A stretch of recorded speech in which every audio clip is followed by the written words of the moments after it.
ਜਿਹੜਾ ਮੇਰਾ ਸਾਰਾ ਪ੍ਰੋਸੈਸ ਹੈ ਇਸ ਕਾਲਜ ਦੇ ਵਿੱਚ ਐਮ ਕਾਲਜ ਦੇ ਵਿੱਚ ਐਡਮਿਸ਼ਨ ਦਾ ਉਹ ਲਗਭਗ ਮੇਰਾ 2020 ਦੇ ਵਿੱਚ ਜਨਵਰੀ ਦੇ ਵਿੱਚ ਸਟਾਰਟ ਹੋਇਆ। ਮੈਂ ਕਾਲਜ ਆਫਰ ਲੈਟਰ ਅਪਲਾਈ ਕੀਤੀ, ਕੋਰਸ ਲਈ ਅਪਲਾਈ ਕੀਤਾ ਅਰਲੀ ਚਾਈਲਡਹੁੱਡ ਐਜੂਕੇਸ਼ਨ ਦੇ ਲਈ, ਤੇ ਕਾਲਜ ਨੇ ਮੈਨੂੰ ਅਲਾਉ ਕਰਤਾ ਮੇਨ ਇਨਟੇਕ ਲਈ ਮੈਨੂੰ ਆਫਰ ਲੈਟਰ ਪ੍ਰੋਵਾਈਡ ਕਰਤੀ ਤੇ ਸਾਰਾ ਪ੍ਰੋਸੈਸ ਮੈਂ ਸਟਾਰਟ ਕਰਤਾ। ਉਹ ਸਟਾਰਟ ਕਰਨ ਤੋਂ ਬਾਅਦ ਪ੍ਰੋਸੈਸ ਮੈਂ 30 ਫਰਵਰੀ ਨੂੰ ਲਗਭਗ 23 ਫਰਵਰੀ ਦੇ ਲਗਭਗ ਮੈਂ ਫੀਸ ਜਿਹੜੀ ਕਾਲਜ ਨੂੰ ਪੇ ਕੀਤੀ ਹੈ, ਜਿਹੜੀ ਕਿ $15,000 ਦੇ ਕਰੀਬ ਸੀਗੀ।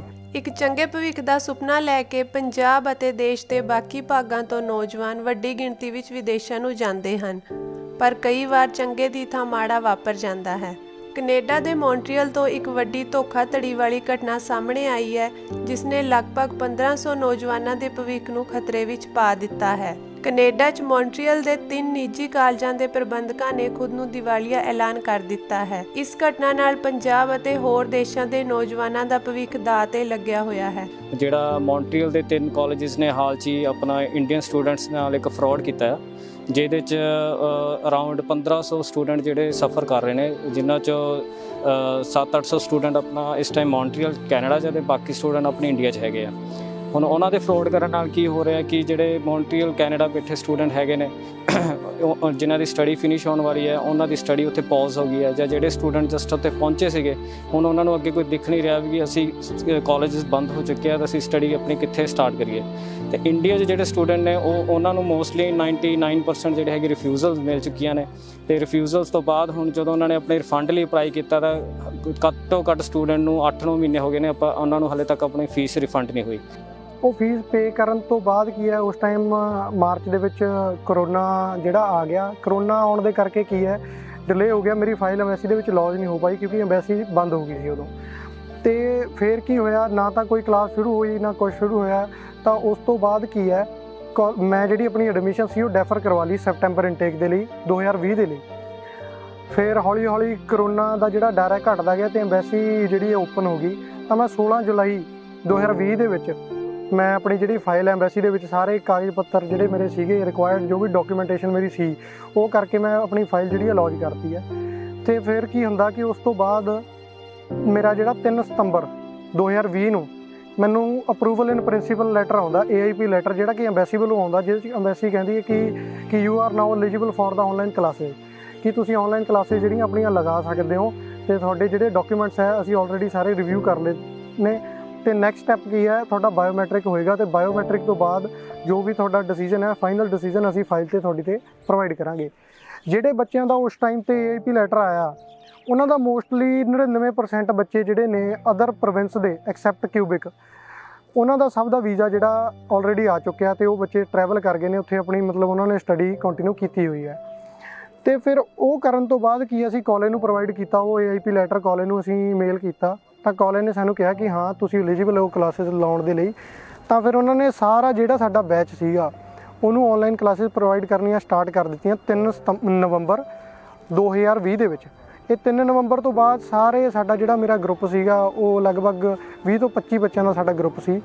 ਆਨਲਾਈਨ ਕਲਾਸਿਸ ਸਾਰੇ ਲੈਂਦੇ ਰਹੇ, ਲਗਭਗ 7 ਮਹੀਨੇ ਦੇ ਕਰੀਬ ਆਨਲਾਈਨ ਕਲਾਸਿਸ ਅਸੀਂ ਲਈਆਂ।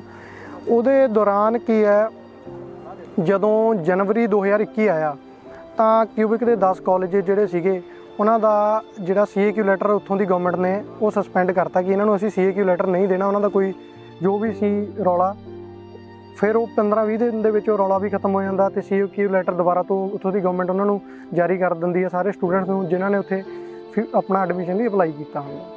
ਤਾਂ ਇਹ ਸਾਰਾ ਕੁਝ ਕਰਨ ਤੋਂ ਬਾਅਦ, ਆਨਲਾਈਨ ਕਲਾਸਿਸ ਲਾਉਣ ਤੋਂ ਬਾਅਦ, ਫਿਰ ਵੀ ਸਾਡਾ ਜਿਹੜਾ ਕੀ ਹੈ, ਜਿਹੜੀ ਕੈਨੇਡੀਅਨ ਐਮਬੈਸੀ IRCC ਹੈ ਉਹਦੇ ਵੱਲੋਂ ਕੋਈ ਫਾਈਲ 'ਤੇ ਮੇਰੀ 'ਤੇ ਡਿਸੀਜਨ ਨਹੀਂ ਦਿੱਤਾ ਗਿਆ।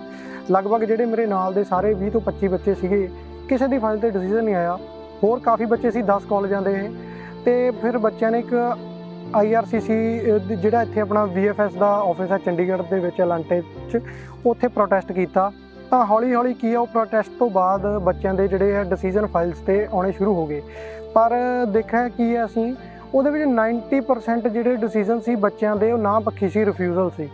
ਉਹ ਰਿਫਿਊਜ਼ਲ ਦੇ ਨਾਲ ਕੀ ਹੈ, ਜਦੋਂ ਰਿਫਿਊਜ਼ਲ ਆਈ ਤਾਂ ਉੱਥੋਂ ਦੀ ਗਵਰਨਮੈਂਟ ਦੀ ਇੱਕ ਪੋਲਿਸੀ ਹੁੰਦੀ ਹੈ ਅਤੇ ਕਾਲਜ ਦਾ ਇੱਕ ਰੀਫੰਡ ਪੋਲਿਸੀ ਹੁੰਦੀ ਹੈ ਕਿ ਇਨ ਕੇਸ ਤੁਹਾਡਾ ਕਿਸੇ ਵੀ ਪੁਆਇੰਟ 'ਤੇ ਰਿਫਿਊਜ਼ਲ ਆ ਜੇ, ਜਦੋਂ ਤੁਸੀਂ ਆਨਲਾਈਨ ਕਲਾਸਿਸ ਲਾ ਰਹੇ ਹੋ, ਤਾਂ ਤੁਹਾਨੂੰ ਅਸੀਂ ਕੀ ਹੈ ਜਿਹੜੀ ਪੂਰੀ ਫੀਸ ਤੁਹਾਡੀ ਰਿਫੰਡ ਕਰਾਂਗੇ ਅਤੇ $364 ਜੋ ਵੀ ਪ੍ਰੋਸੈਸਿੰਗ ਫੀਸ ਉਹ ਦੱਸਦੇ ਆ ਉਹ ਕੱਟ ਕੇ ਜਿਹੜੀ ਤੁਹਾਡੀ $15,000 ਤੁਸੀਂ ਫੀਸ ਪੇ ਕੀਤੀ ਹੈ ਉਹਦੇ ਵਿੱਚੋਂ $364 ਕੱਟਣ ਤੋਂ ਬਾਅਦ ਤੁਹਾਡੀ ਪੂਰੀ ਫੀਸ ਜਿਹੜੀ ਆ ਉਹ ਰੀਫੰਡ ਆ ਜਾਏਗੀ।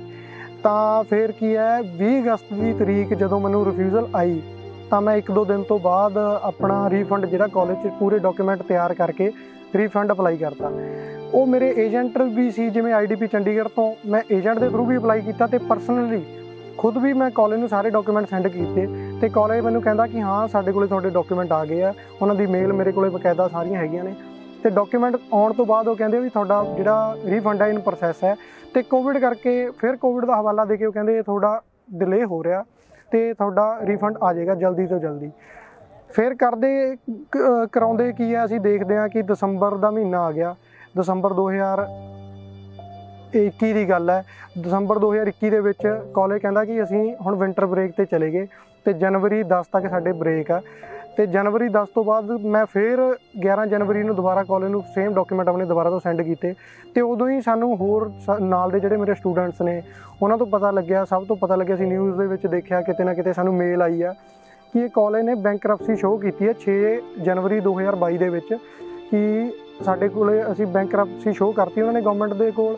ਅਤੇ ਫਿਰ ਗਵਰਨਮੈਂਟ ਕੀ ਹੈ ਲੀਗਲ ਐਕਸ਼ਨ ਹੁਣ ਲਏਗੀ ਜਾਂ ਨਹੀਂ ਲਏਗੀ। ਇਹਨਾਂ ਨੌਜਵਾਨਾਂ ਵਿੱਚੋਂ 30% ਨੌਜਵਾਨਾਂ ਦੀ ਪੜ੍ਹਾਈ ਅਖੀਰਲੇ ਪੜਾਅ 'ਤੇ ਸੀ, ਜਦੋਂ ਕਿ 70% ਨੌਜਵਾਨ ਪਹਿਲੇ ਸਾਲ ਦੀ ਪੜ੍ਹਾਈ ਕਰ ਰਹੇ ਸਨ। ਨੌਜਵਾਨਾਂ ਦਾ ਕਹਿਣਾ ਹੈ ਕਿ ਇਸ ਧੋਖਾਧੜੀ ਲਈ ਕੈਨੇਡਾ ਦੀ ਸਿੱਖਿਆ ਪ੍ਰਣਾਲੀ 'ਤੇ ਵੀ ਸਵਾਲ ਉੱਠ ਰਹੇ ਹਨ। ਜਿਹੜਾ ਇਹ ਮੇਨ ਜਿਹੜੇ ਇਸ ਨੂੰ ਲੀਡ ਕਰ ਰਹੇ ਨੇ, ਅਸੀਂ ਪਹਿਲਾਂ ਫਸਟ ਆਫ ਰੱਖਾਂਗੇ ਕਿਊਬਿਕ ਗਵਰਨਮੈਂਟ ਨੂੰ, ਜਿਹੜੀ ਇਹੋ ਜਿਹੀ ਫਰੋਡ ਏਜੰਸੀਆਂ ਨੂੰ ਲਾਇਸੈਂਸ ਦਿੰਦੀ ਆ। ਅਤੇ ਉਹਨੂੰ ਪਤਾ ਸੀਗੀ ਜਿਹੜੀ ਕੈਰਲ ਆ ਉਹ 2014 'ਚ ਆਲਰੇਡੀ ਫਰੋਡ ਹੋ ਚੁੱਕੀ ਆ, 2 ਕਾਲਜਾਂ ਨਾਲ ਪਹਿਲਾਂ ਫਰੋਡ ਕਰ ਚੁੱਕੀ ਆ। ਉਹਨੂੰ ਸੈਕਿੰਡ ਟਾਈਮ ਲਾਇਸੈਂਸ ਦੇਣ ਦੀ ਕੀ ਲੋੜ ਸੀ ਕਿ ਉਹ ਹੋਰ ਬੱਚਿਆਂ ਨਾਲ ਧੋਖਾ ਕਰੇ, ਕਿ ਹੋਰ ਬੱਚੇ ਇਸ ਚੀਜ਼ ਦਾ ਸ਼ਿਕਾਰ ਹੋਣ, ਕਿ ਉਹਨਾਂ ਦਾ ਫਿਊਚਰ ਖਤਮ ਹੋ ਜੇ।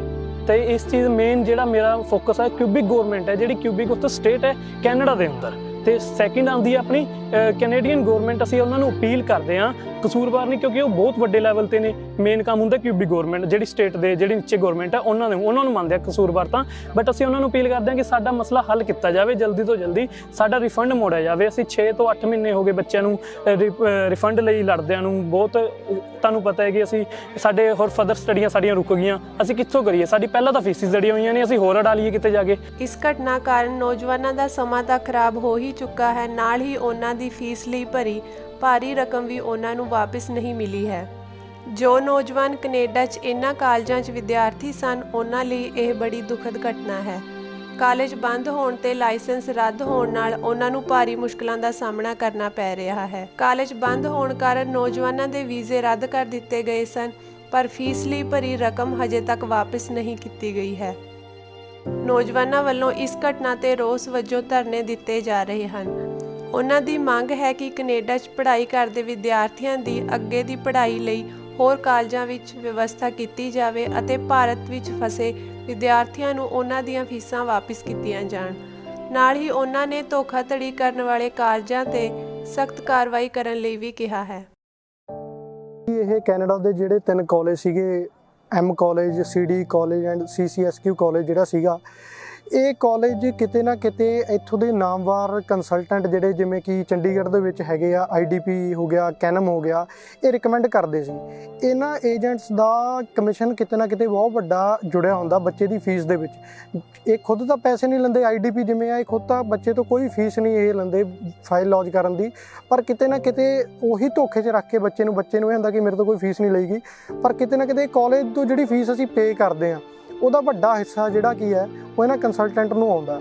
ਤਾਂ ਫਿਰ ਉਹੀ ਹੈ ਕਿ ਜਿਵੇਂ ਸਾਡੇ ਅੱਜ ਇੱਥੇ ਪੰਜਾਬ ਦੇ ਵਿੱਚ ਇਲੈਕਸ਼ਨ ਦਾ ਦੌਰ ਚੱਲ ਰਿਹਾ, ਸਾਰੇ ਲੀਡਰ ਗੱਲ ਕਰਦੇ ਨੇ ਕਿ ਅੱਜ ਦਾ ਜਿਹੜਾ ਯੂਥ ਹੈ ਉਹ ਬਾਹਰ ਜਾ ਰਿਹਾ, ਬ੍ਰੇਨ ਡਰੇਨ ਹੋ ਰਿਹਾ, ਕਿ ਇਹ ਯੂਥ ਇੱਥੇ ਰਹਿਣਾ ਚਾਹੀਦਾ। ਤਾਂ ਕਿਤੇ ਨਾ ਕਿਤੇ ਉਹ ਜਿਹੜੇ ਵੀ ਲੀਡਰ ਨੇ, ਸਾਡੇ ਪੋਲੀਟੀਕਲ ਲੀਡਰ ਨੇ, ਤਾਂ ਉਹਨਾਂ ਨੂੰ ਚਾਹੀਦਾ ਕਿ ਉਹ ਜਾਂ ਤਾਂ ਇੱਥੇ ਸਾਨੂੰ ਇਨਵਾਇਰਮੈਂਟ ਇੱਦਾਂ ਦਾ ਪ੍ਰੋਵਾਈਡ ਕਰਨ ਕਿ ਬੱਚੇ ਸੋਚਣ ਹੀ ਨਾ, ਕਿਸੇ ਫੋਰਨ ਕੰਟਰੀ 'ਚ ਜਾਣ ਦਾ ਸੋਚਣ ਹੀ ਨਾ, ਅਤੇ ਸਾਡੀ ਜਿਹੜੀ ਮਨੀ ਹੈ ਉਹ ਇੰਡੀਆ ਦੇ ਵਿੱਚ ਹੀ ਰਹੇ।